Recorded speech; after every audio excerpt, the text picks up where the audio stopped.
deles vira um assunto que a gente vai falar hoje.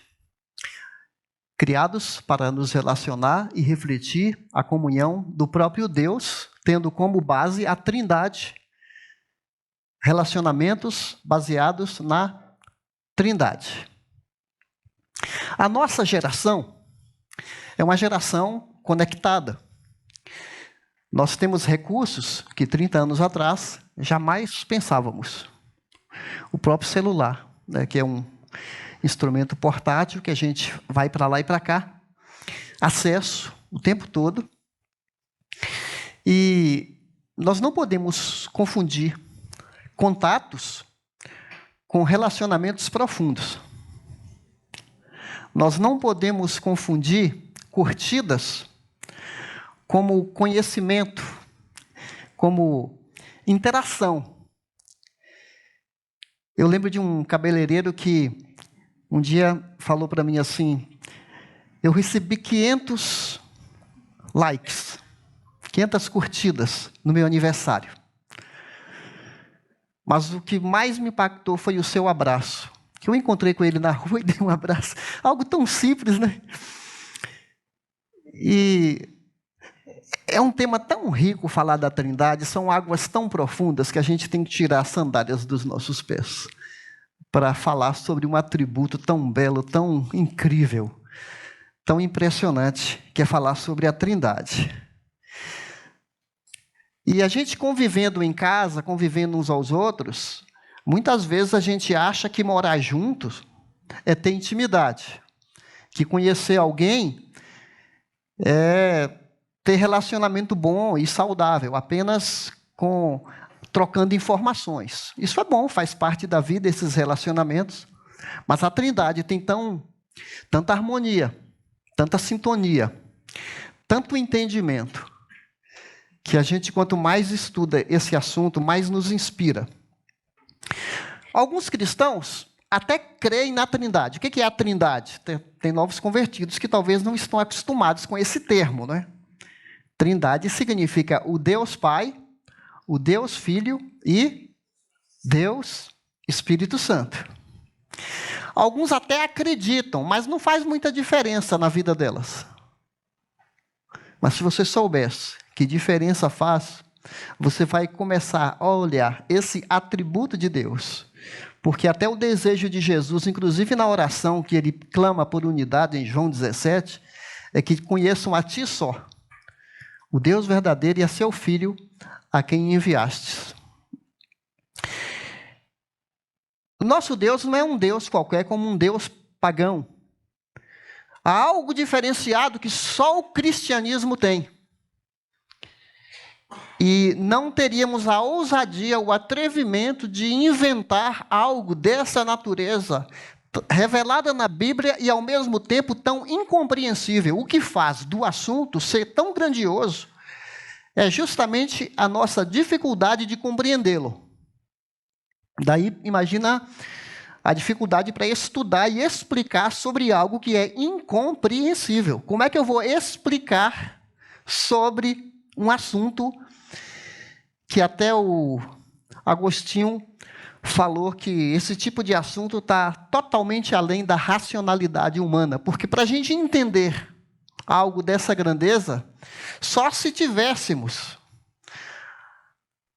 a mente de Deus para compreender quem Ele é. Como somos criaturas, estamos numa categoria totalmente diferente daquele que é a causa de tudo, que não tem causa. E nós temos causa, somos finitos e falamos de um ser infinito, Criador dos céus e da terra.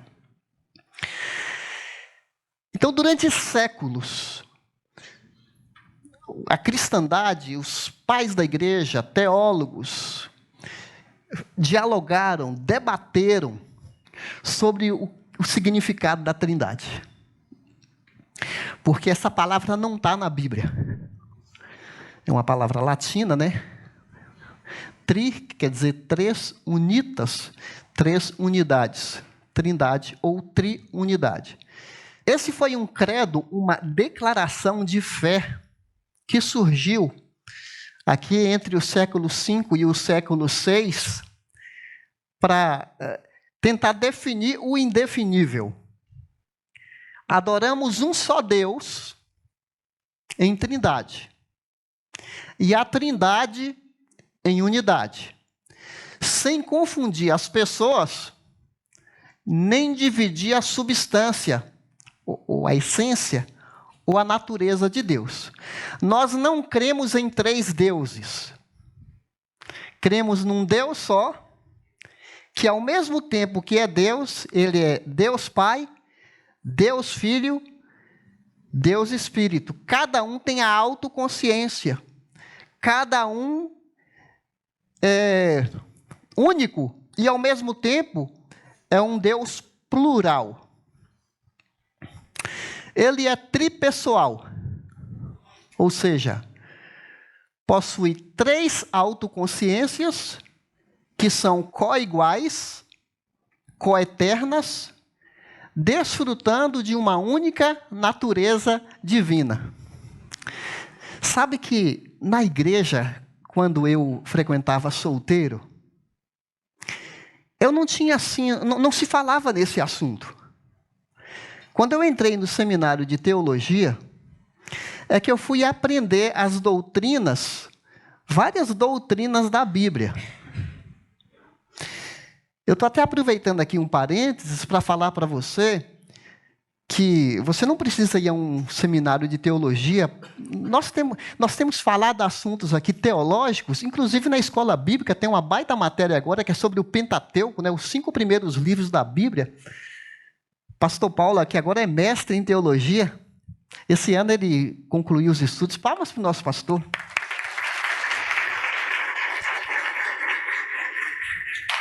E ele coordena a nossa escola bíblica. Então, gente, eu estou falando isso para incentivar você a estudar a palavra de Deus e conhecer mais sobre esse Deus nosso tão incrível, tão maravilhoso, que as pessoas, os grandes cabeções, se perdem para entender quem é esse Deus.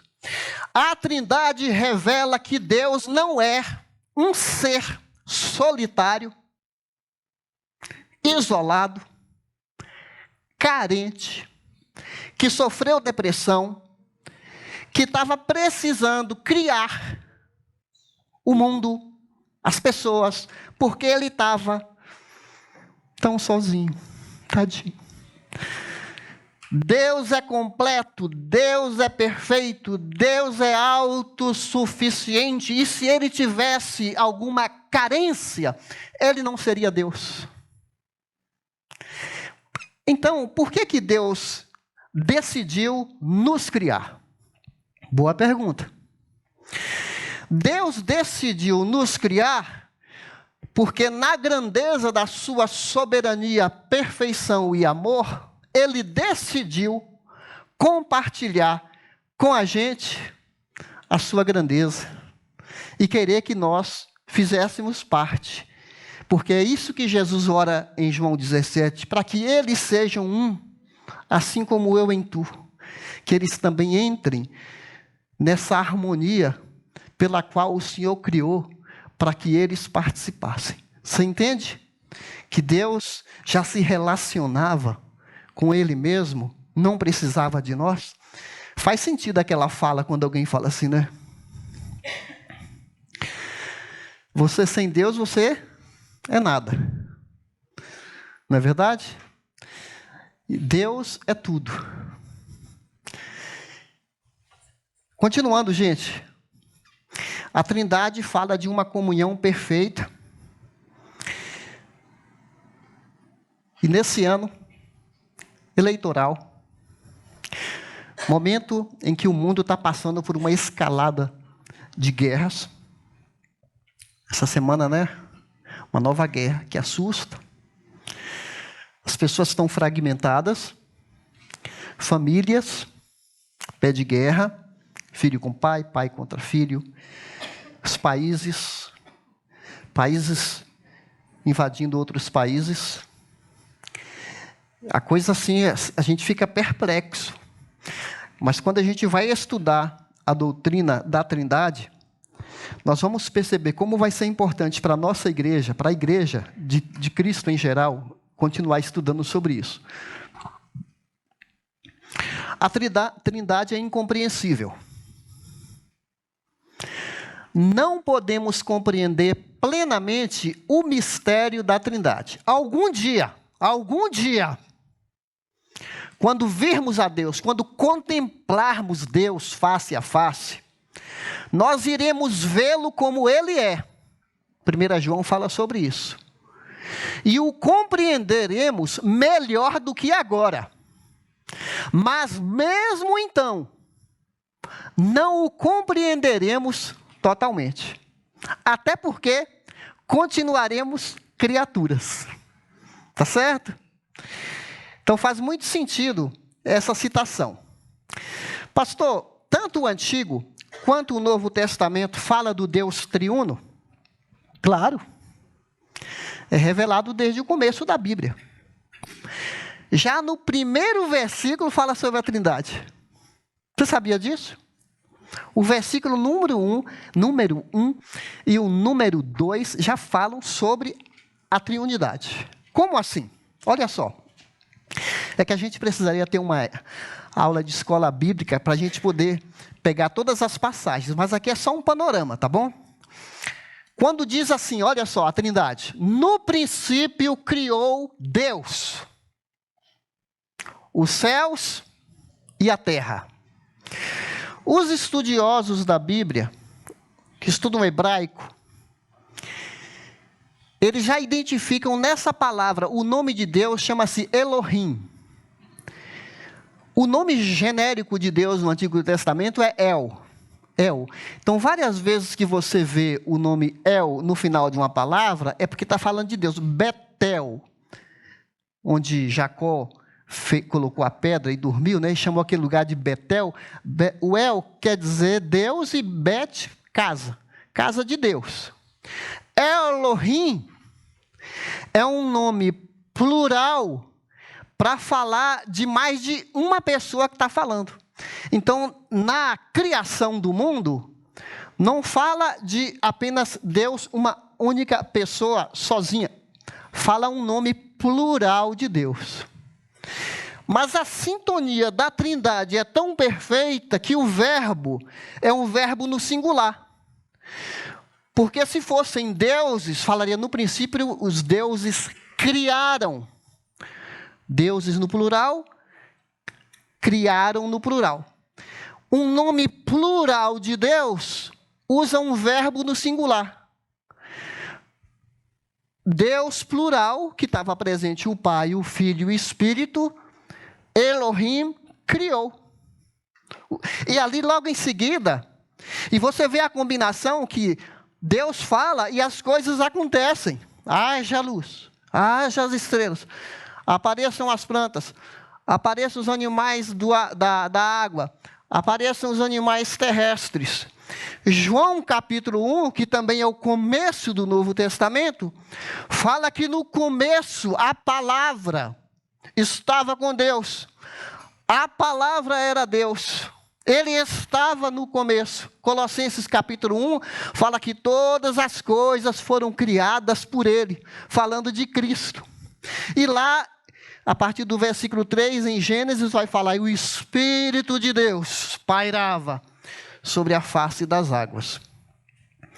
Você vê, já no capítulo 1, a Trindade em operação. Sabe, irmãos, quando Deus disse em Gênesis 1:26, depois que criou todas as cores, todos os seres, toda a criação, e há uma ordem cronológica e organizacional, porque Deus primeiro prepara o ambiente. Deus não criou Adão e Eva no começo, porque não tinha ambiente para eles. Então Deus vai preparar o cenário. Além de preparar o planeta, os seres, as frutas, os alimentos, Deus planta um jardim, e Éden significa o jardim do deleite, né? O jardim do prazer, o paraíso, o Éden. E antes de criar de maneira diferenciada o homem e a mulher, Deus conversa com ele mesmo.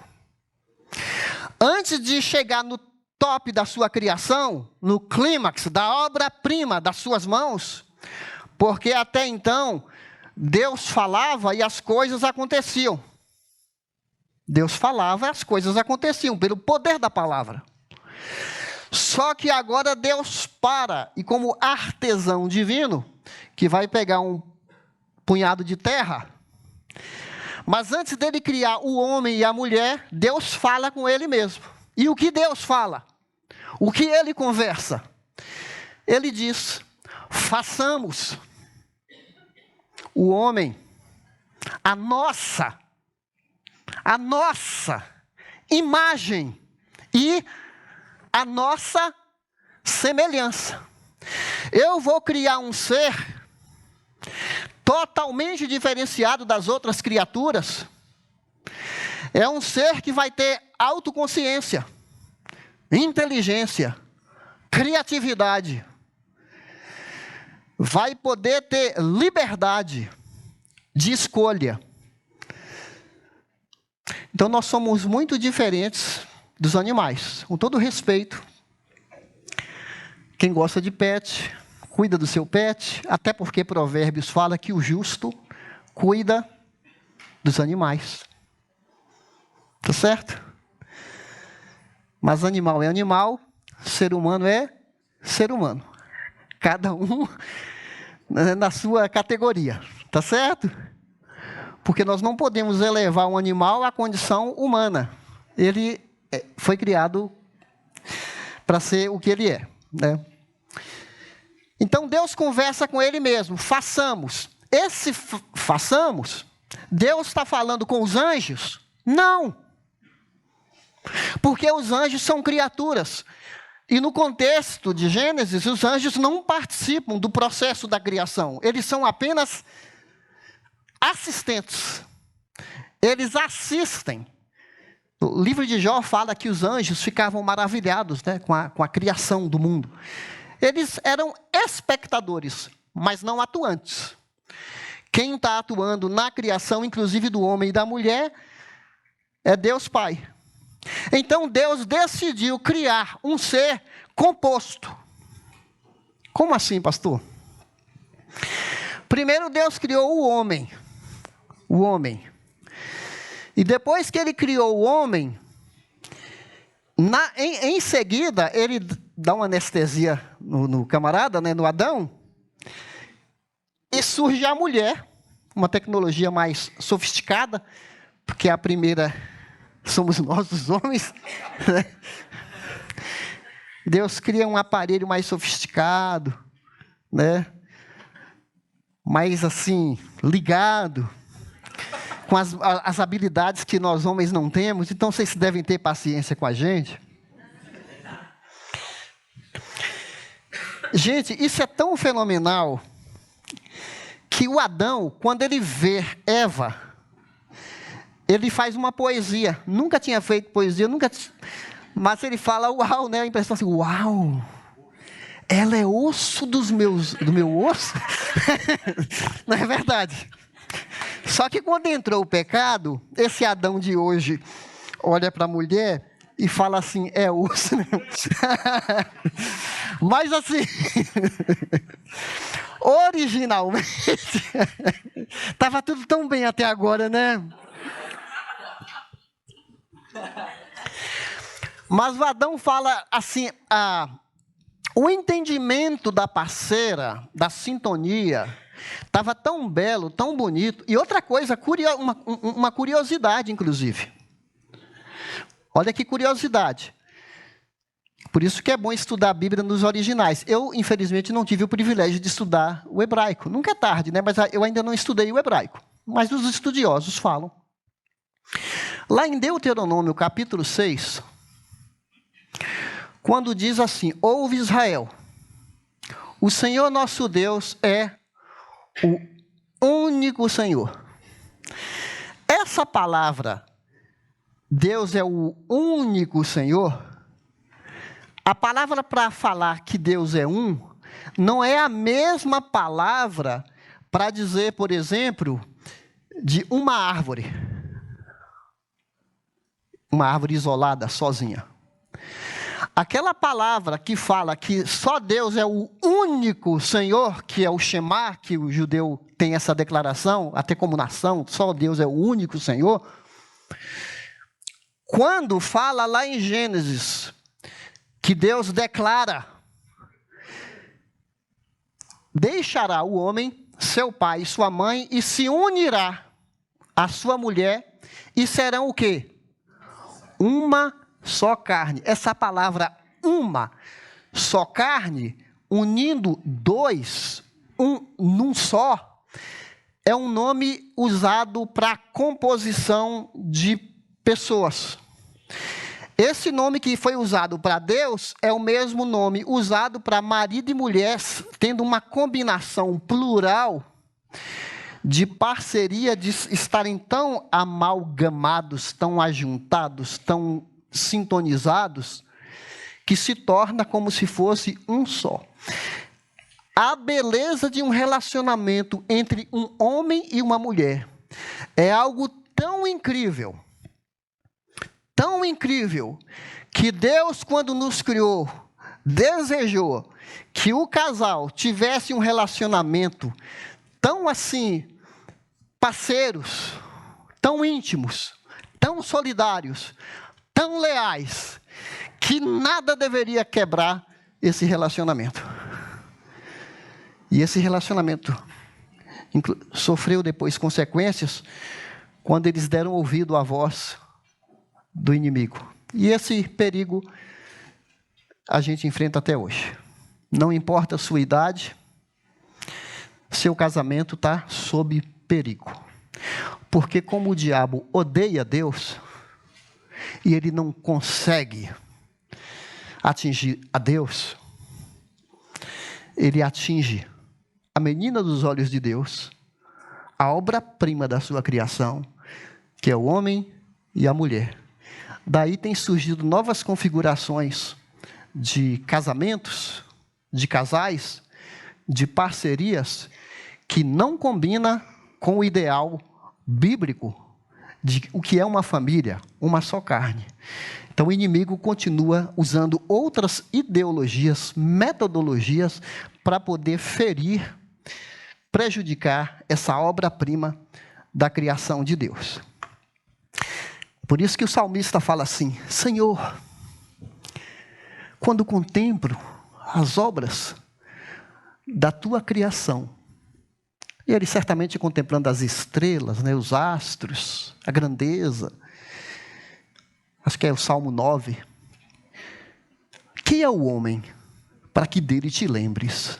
E quem é o filho do homem para que o visites? Ele fica maravilhado, porque ao mesmo tempo, nós não somos nada, pecadores, deploráveis.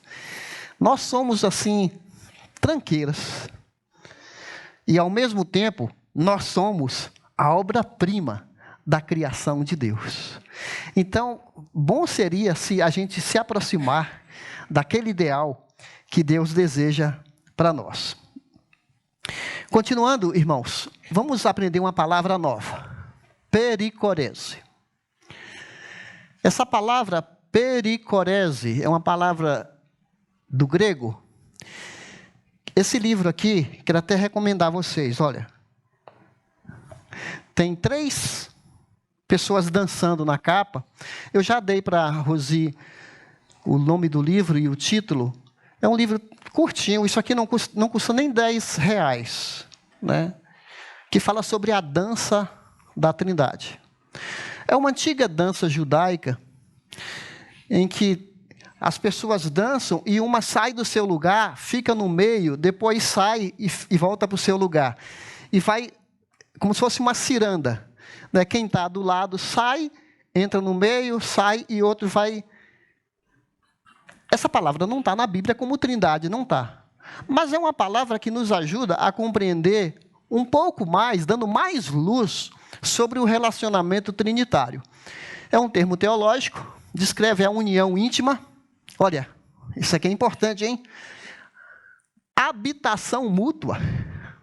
Como é que Deus habita no Filho, o Filho habita no Deus Pai e o Espírito Santo?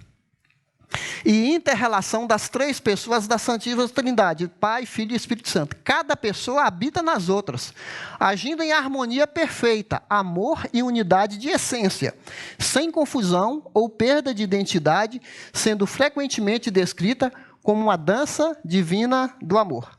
E tem outro também aqui, Tim Chester, não é o Keller, né? É outro Tim, Conhecendo o Deus Trino. Só para te ajudar a estudar mais sobre o assunto, e esse do Francis Chan tem capítulos sobre Trindade, até que sejamos um. Eu achei interessante uma frase aqui sobre relacionamentos do Francis Chan, que ele diz assim: quando o amor é superficial, basta algo tão trivial quanto um desacordo para nos dividir. Para você pensar nisso, né? Quando nós temos relacionamentos profundos com as pessoas e nós as amamos, nós relevamos muita coisa.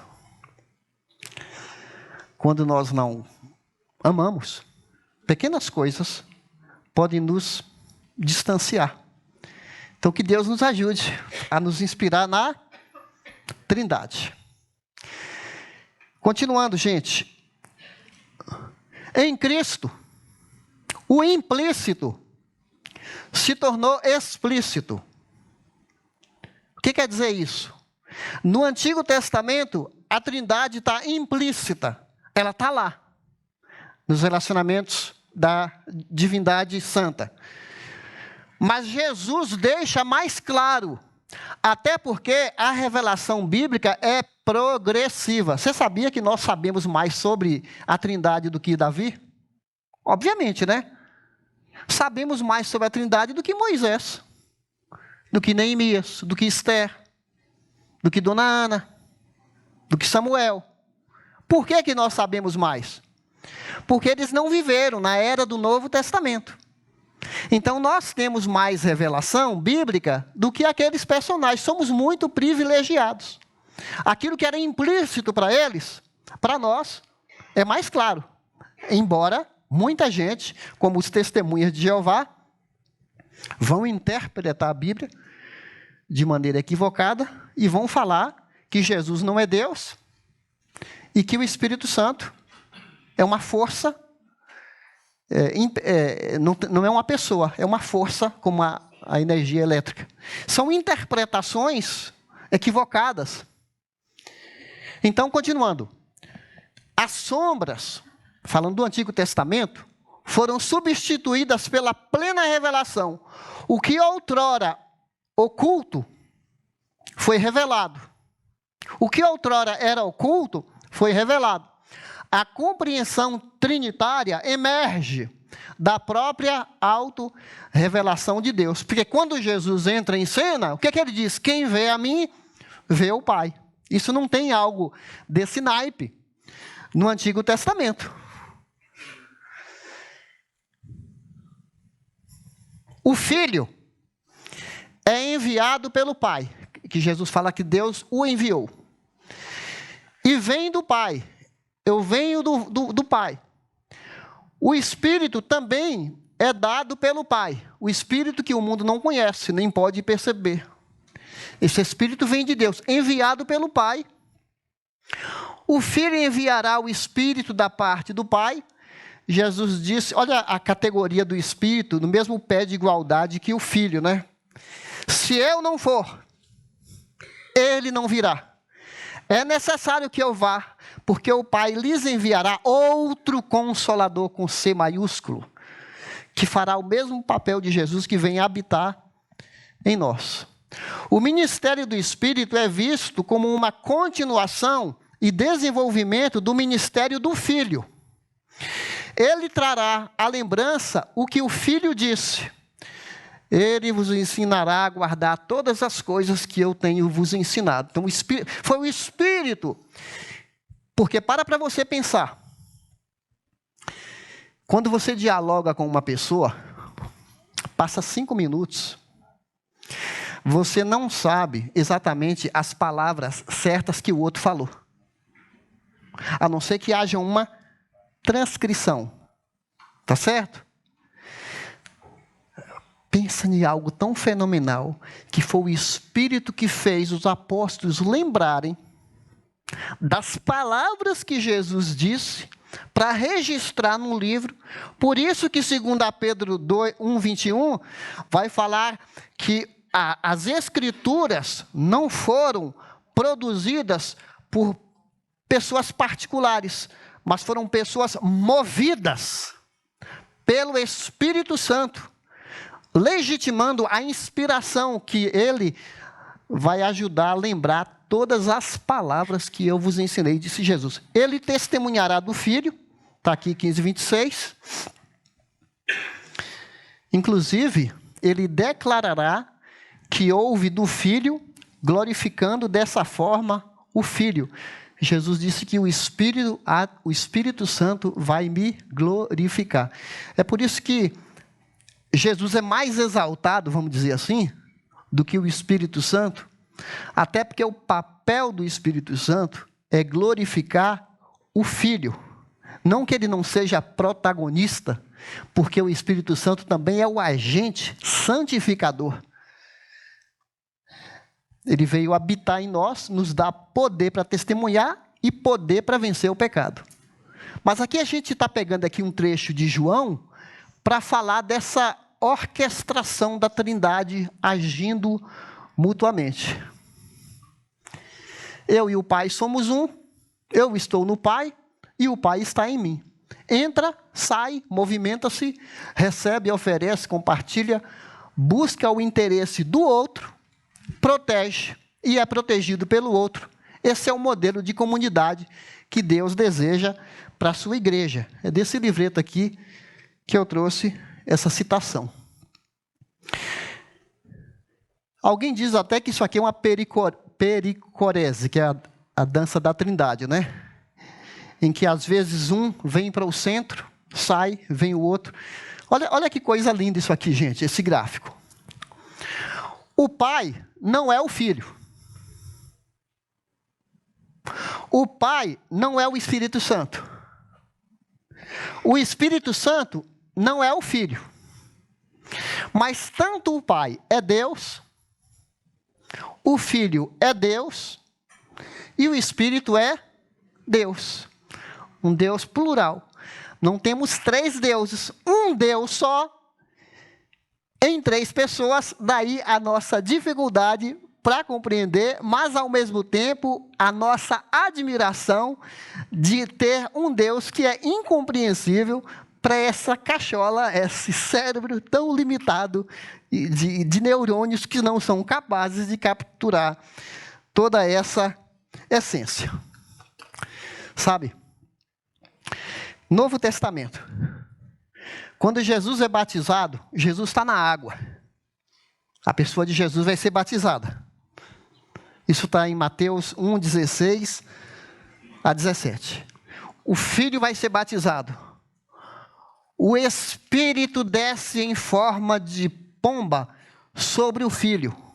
Ouve-se uma voz do céu, do Pai, que diz: este é meu Filho amado, em quem eu tenho grande satisfação, grande prazer. Nós vimos aí a Trindade, já no início do ministério de Jesus, os três em harmonia. Continuando, quando termina Mateus, quando começa Mateus, capítulo 1, quando termina Mateus, capítulo 28, quem fala? Toda autoridade me foi dada no céu e na terra. Ide, portanto, fazei discípulos. Em nome do Filho? É só em nome do Pai? Em nome do Pai, do Filho e do Espírito Santo. Por quê? Porque a Trindade está no mesmo pé de igualdade. Deus que está falando conosco. A combinação Pai, Filho e Espírito Santo. Nós temos uma ordem que a Trindade nos deu. De fazer discípulos. E continuar criando pessoas à imagem e semelhança dele, que são os adoradores do Deus vivo e verdadeiro, que abandonam outros ídolos e se convertem ao Deus vivo e verdadeiro, para se juntar à comunidade dos salvos que Jesus orou em João 17. Infelizmente, cabe aqui um parênteses, O mundo evangélico está tão dividido, tão quebrado. E isso soa como mau testemunho, que não era para ser assim. Não é verdade? Não era para ser assim. Mas ainda que seja assim, como comunidade local, a nossa unidade, a nossa boa convivência, saudável, vai ser um impacto poderoso para as pessoas conhecerem Jesus. Um marido e uma esposa, e os filhos, em santa comunhão, em sintonia. Irmãos, nós temos tantas lições para aprender. Olha essa saudação aqui. A graça do Senhor Jesus Cristo. A graça ligado a Jesus, que é a pessoa graciosa. João capítulo 1 fala, ele chegou, o verbo se materializou, ele se fez carne. A lei foi dada por Moisés, a graça e a verdade vieram através de Jesus, cheio de graça, transbordando, e essa graça nos alcança. O amor de Deus, o amor incondicional de Deus por nós. Merecemos? Temos méritos? Saber que Deus nos ama, como diz 1 João 3:1, vede que grande amor nos tem concedido o Pai, sendo que o fato de que nós nos tornamos filhos de Deus, o amor do Pai. E a comunhão do Espírito Santo. Esse relacionamento da Trindade, a comunhão, o Espírito Santo é chamado de o auxiliador, o encorajador, o conselheiro. Isso aqui chama-se doxologia na teologia, que é a bênção apostólica. Muitas vezes você ouviu no final do culto a bênção apostólica. No Antigo Testamento tem a bênção de Arão, não é? Que Moisés fala para Arão, abençoe o povo dizendo, o Senhor te abençoe e te guarde, o Senhor sobre ti levante o rosto e te dê a paz. Está lá no Antigo Testamento. Aqui no Novo Testamento, nós vemos as 3 pessoas da Trindade atuantes. Finalizando, meus queridos, tem tantas lições que a Trindade nos ensina de maneira prática. Então, só algumas lições. Primeiro, nós aprendemos o valor da unidade sem perder a identidade. Nós pensamos diferentes, todos nós aqui, mesmo em nossa casa, pais com filhos, nós pensamos de maneira diferente, mas nós aprendemos com a Trindade a dar dignidade para a pessoa, a respeitar as diferenças, mesmo quando a gente tem pensamentos diferentes, time de futebol diferente, partido político diferente. Você vai respeitar aquela pessoa e dar dignidade para ela e não ficar colocando rótulo, ficar discutindo, né? Número 2, a Trindade nos ensina a dar honra e a exaltação mútua. O Pai diz, este é meu filho amado. O Filho diz, eu glorifiquei o teu nome, Pai. O Espírito não se engrandece. Ele glorifica o Filho. Relacionamentos se fortalecem quando aprendemos a honrar e não competir. Casamento. Elogie mais do que critique. Seria tão bom, não é, irmãos? Já pensou aquela esposa que fala para o marido assim, meu amor, o que você deseja para hoje? Peça o que quiseres. Pensa no marido que ganha um chocolate belga no trabalho, ou chocolate alemão. Chega em casa e fala, eu não consegui comer, porque primeiro é você. É? Pensa num casamento que a esposa fala assim, meu amor, você pode lavar a louça? Eu não só vou lavar a louça, como eu vou passar pano na casa inteira. Quero que você...